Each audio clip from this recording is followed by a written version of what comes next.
Alors ce système se mettait sur un petit téton qu'il y avait sur le filtre extérieur. Ok. Et quand ton filtre extérieur commençait à se colmater, il y avait une dépression qui se créait.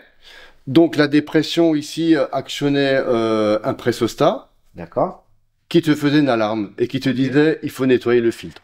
Bonjour et bienvenue sur Riff Techniques, vous êtes avec Tai. Aujourd'hui j'étais en train de faire un peu de tri dans mes fichiers et je me suis dit mais j'ai de quoi faire un petit épisode sympa. Et en effet je vous emmène avec mon ami Claude Hugues qui nous emmène voir le petit musée Sitché. On va voir plein de pièces d'antiquité. Vous allez voir comment les anciens ils ont démarré l'aquariophilie et en fait vous allez vous apercevoir que les choses n'ont pas tant changé que ça. Et bien entendu si le contenu te plaît, n'hésite pas à t'abonner, à activer les cloches de notification et à nous laisser un petit commentaire sur ce que tu penses de ce petit format parce que tout ça réuni ça va donner une force de dingue pour continuer à vous envoyer des épisodes. Comme vous avez pu le voir en ce moment on sort pas trop de vidéos avec Steph parce qu'on est complètement noyé sous la masse de travail qui nous guette là et d'ailleurs vous pouvez le voir juste derrière là, j'ai modifié mon décor etc. Donc je vous explique tout ça dans une prochaine vidéo.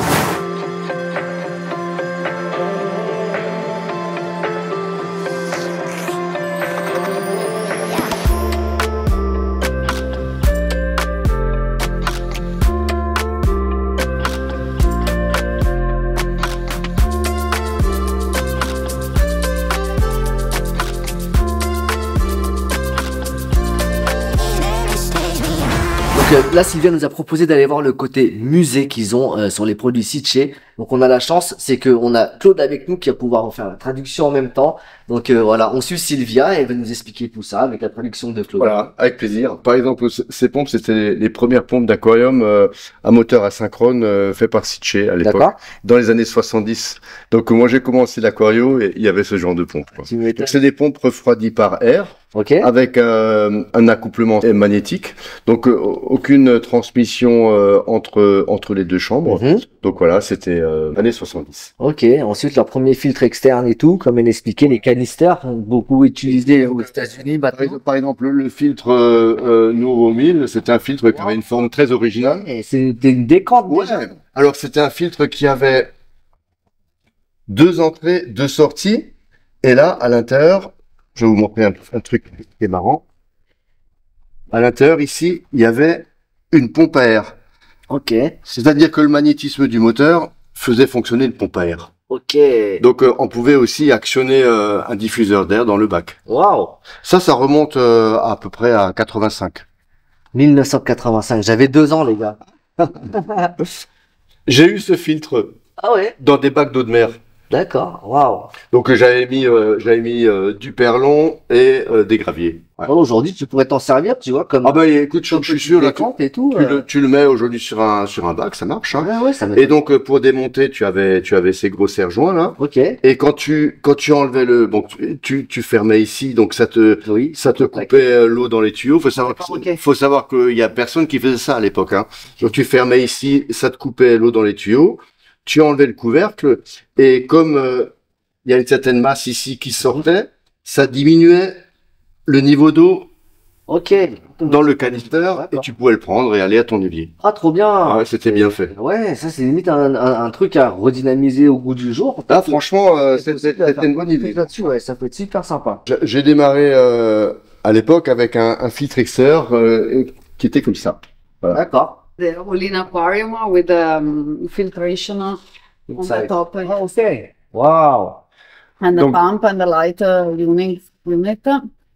Alors le Moby Dick, c'était un aquarium, un petit aquarium qui était révolutionnaire pour l'époque. Il y avait tout qui était intégré et c'était un filtre en galerie. C'est-à-dire que la pompe qui était ici, elle ramenait l'eau sur cette partie, tu avais tout qui était intégré.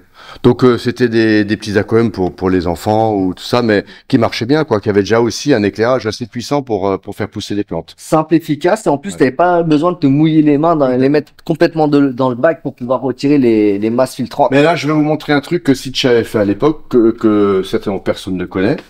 Alors ce système se mettait sur un petit téton qu'il y avait sur le filtre extérieur. Ok. Et quand ton filtre extérieur commençait à se colmater, il y avait une dépression qui se créait. Donc la dépression ici actionnait un pressostat. D'accord. Qui te faisait une alarme et qui te disait il faut nettoyer le filtre. D'accord. Donc ça c'était aussi ça c'est entre 80 et 82. Ouais, Donc, tu mettais ça, ouais, tu mettais ça sur un filtre qui n'est pas ici, qui s'appelait Multicompact, qui était le premier filtre extérieur à moteur synchrone. Ok. Tu mettais ça dessus et c'était un accessoire. Ça y est. Pas mal. Je ne l'ai jamais eu celui-ci, mais c'était quelque chose de pas mal. Ah, c'est fou. Et hein, là, ce qu'ils ont fait, tu pouvais régler la sensibilité du filtre. Ok. Ici.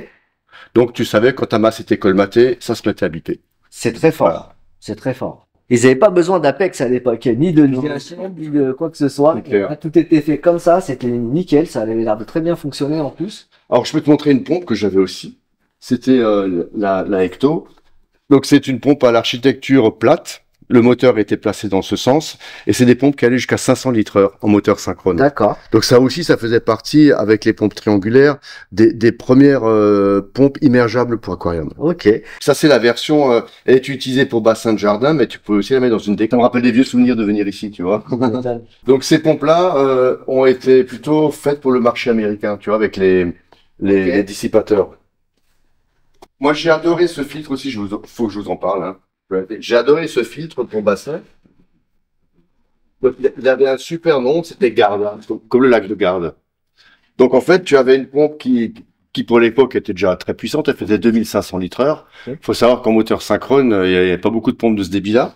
Et elle avait une grosse masse de filtration avec un gros corps de filtration que tu peux ouvrir. Tu pouvais mettre là-dedans différentes couches de filtration. Et ça, hop, tu mettais dans son bassin. Ok. Et c'était super costaud. Et c'est à cette époque-là que Sitcha a commencé à faire des gros filtres de bassin. En plus, ce filtre-là était modulable. Ok. On pouvait en plus rajouter. Ok. Ouais. Donc tu peux voir que le design des pompes aussi, c'était le design des années 80, hein, c'est très carré. Et ces pompes-là, c'était les premières pompes où le moule était conçu par ordinateur. D'accord. Avant, c'était fait à la main. Et à partir de cette époque, vers les 85, Sitcha utilisait donc des logiciels pour faire les moules. Et cette pompe-là, c'était une des premières qui utilisait l'informatique pour faire les moules. Et donc, l'ancêtre de l'impression 3D. Ouais, ça a l'air simple, mais en fait, c'était assez shadé. Donc, la dimension de la pompe pour les 2500 litres qu'elle faisait, c'était pas mal. Ah, tu m'étonnes. Alors, elle s'appelait Futura. Photo, là. Mais j'ai l'impression que dans l'ensemble, la gamme que tu as ici, là, ils étaient déjà dans le futur à l'époque. Non, mais Par rapport à leur époque. au niveau, il faut pas oublier que Sitcha a inventé le moteur synchrone. Et au niveau des pompes à moteur synchrone, c'était les précurseurs. Tu vois, quand tu me parles de tout ça, je me dis, mais en fait, par rapport à notre époque actuelle, ils répondaient déjà à la demande. Hein. Je dis toujours, l'eau a toujours bouilli à 100 degrés. Hein. C'est cette époque-là aussi. Exactement. Voilà les amis, j'espère que ce petit tour du musée Sitcha vous a plu. Comme ça fait un petit moment qu'on n'a pas sorti de vidéo, je compte sur vous pour la partager au max et de faire bouger l'algorithme au max. Allez, on se retrouve sur la prochaine vidéo les amis. Ciao ciao.